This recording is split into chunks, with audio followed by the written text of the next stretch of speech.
Ya, entonces, de acuerdo a lo que han desarrollado, para la definición de los coeficientes globales de transferencia, seguimos trabajando en estado estacionario, la velocidad del proceso es la misma, van cambiándose los coeficientes porque están definidos usando distintas unidades de concentración.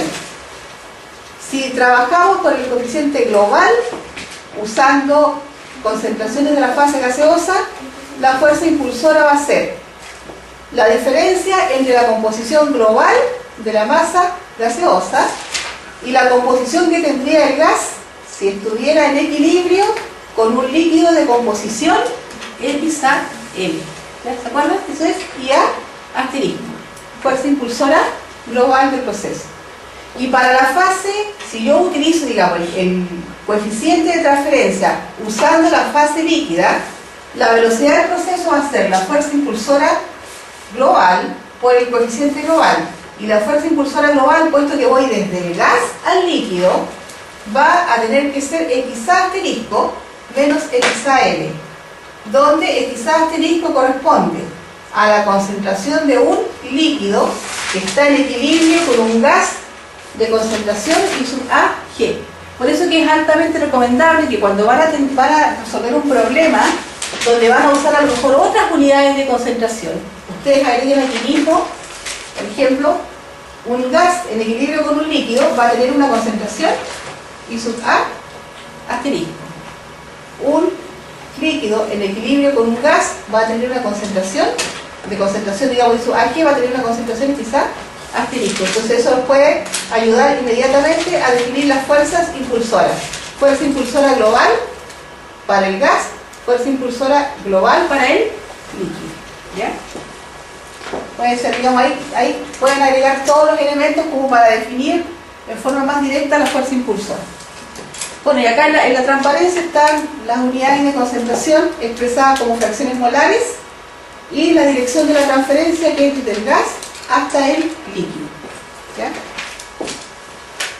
Bueno, con eso definimos los coeficientes globales. Coeficiente global de transferencia basado en la fase gaseosa, caso I, y el coeficiente global de transferencia basado en la fase líquida. Además, definimos también las resistencias totales de los procesos.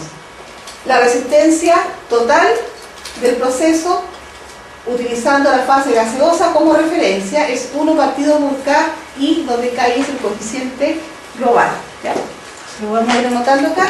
Resistencia total es igual a 1 partido por K sub I mayúscula, coeficiente global de transferencia. Y si trabajamos en función de la fase líquida, la resistencia total va a ser igual a 1 partido por K sub X, ¿ya? Donde Kx es el coeficiente global de transferencia. Bueno, lo otro que es importante, y ya lo discutimos y lo van a ver mañana en el taller, es que las unidades que corresponden al coeficiente de transferencia van a depender de las unidades que utilicen para la velocidad de transferencia y de las unidades que usen para la fuerza impulsora. La velocidad de transferencia, voy a insistir acá, puede ser flujo o densidad de flujo. Podría ser flujo molar o flujo másico. Puede ser densidad de flujo molar o densidad de flujo másico también. A 4 formas. ¿Ya? Entonces hay muchas unidades para los coeficientes de transferencia, múltiples unidades. Tienen que tener cuidado de acuerdo a lo que están trabajando en un problema en particular. La relación, ya la vimos, la relación entre los coeficientes individuales y los coeficientes globales no es más que una suma de resistencias. Acá se ve que la resistencia total basada en la fase gaseosa es consistente dimensionalmente con la resistencia localizada solamente en la fase gaseosa. Lo mismo para la fase líquida. ¿Dónde aparece el M' o el M2'? Aparece cuando tienen ustedes que relacionar unidades de concentración. Ahora, normalmente si la relación de equilibrio es lineal, si la relación de equilibrio es lineal, entonces ¿qué va a ocurrir? Que M' va a ser igual a M2' y esto va a ser igual a una pendiente M, constante. O sea, si todo fuera una línea recta, entonces la pendiente va a ser la misma, ¿ya? Yo puedo tener un M acá o un M acá, es la misma pendiente que corresponde a la pendiente de los datos de equilibrio, para una relación lineal.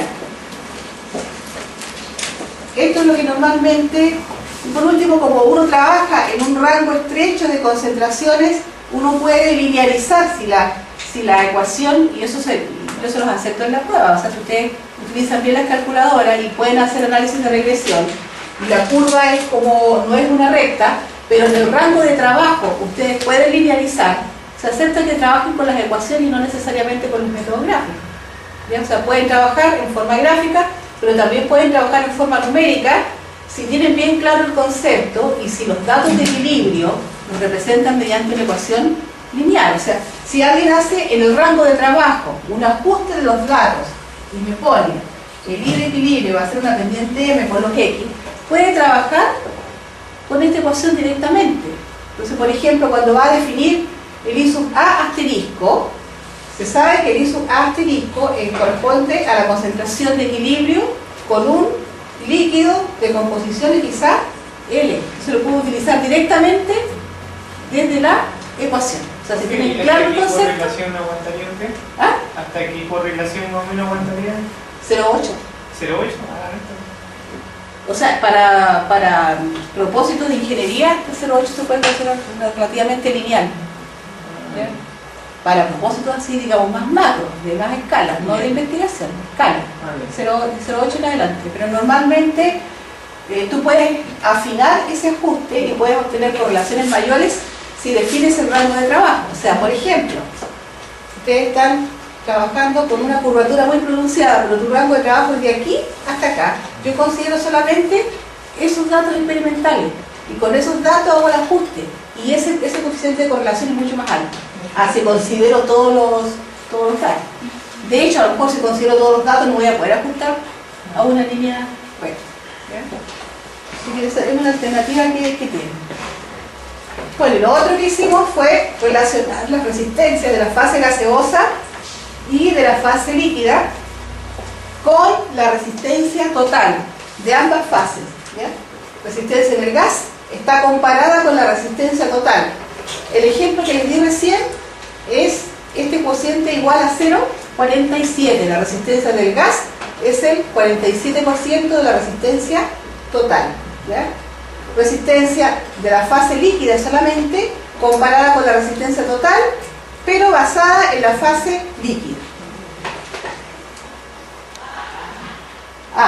Esto es bien importante.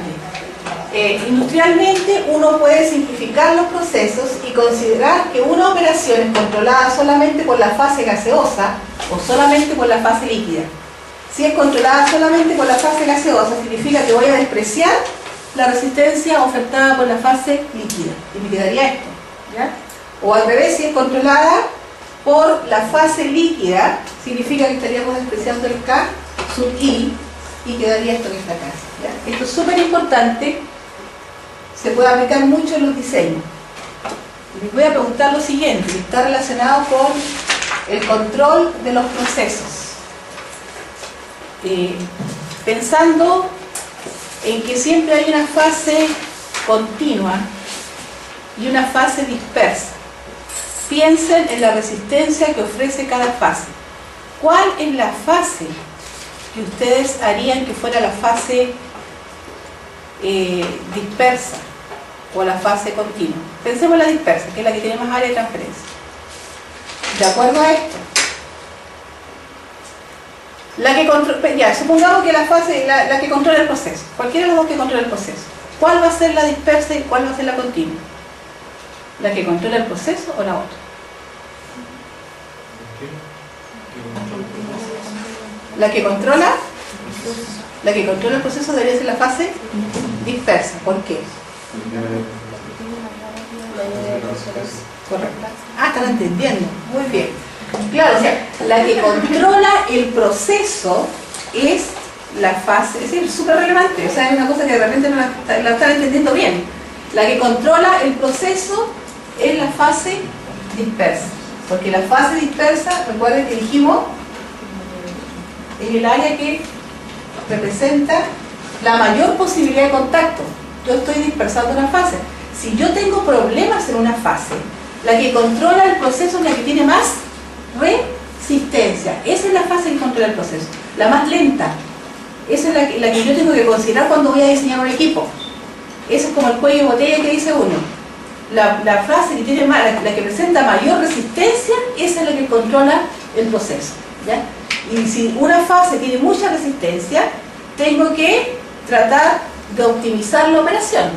Y una forma es hacer que esa sea la fase dispersa. Aumento el área de contacto de forma que posibilito el rompimiento de las moléculas para la transferencia del componente. ¿Ya? Esa es más o menos la idea. Vale. Bueno, y eso es el gráfico que ya habíamos hecho, la representación del equilibrio.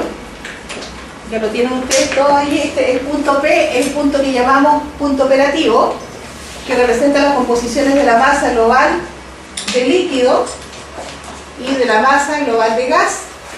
En la interfase, las composiciones corresponden al equilibrio, composición de la interfase para el líquido, composición de la interfase para el gas, y la recta que une las condiciones del punto operativo con las condiciones de la interfase tiene pendiente igual a menos K sub X partido por K sub Y. O sea, relaciona los coeficientes de transferencia individuales. Si esta representación del equilibrio es lineal, va a ocurrir que M' es igual a M2' y esto va a ser igual a una pendiente M. ¿Ya? En esta gráfica también lo que hicimos fue definir la fuerza impulsora pelicular, por ejemplo, del lado del gas, la diferencia entre la composición global y la composición de la interfase, y la fuerza impulsora global, que es la diferencia entre la composición global y la composición que tendría el gas en equilibrio con un líquido de composición XAL. Para el lado del líquido definimos la fuerza impulsora pelicular como la diferencia entre la concentración en la interfase y en la masa global del líquido. Recuerden que esta tiene que ser menor, porque la transferencia es del gas al líquido, ¿ya? Y la fuerza impulsora global para el lado del líquido va a ser la diferencia entre XA asterisco y XAL. XA asterisco representa la composición de un líquido que está en equilibrio con un gas de composición I sub AG.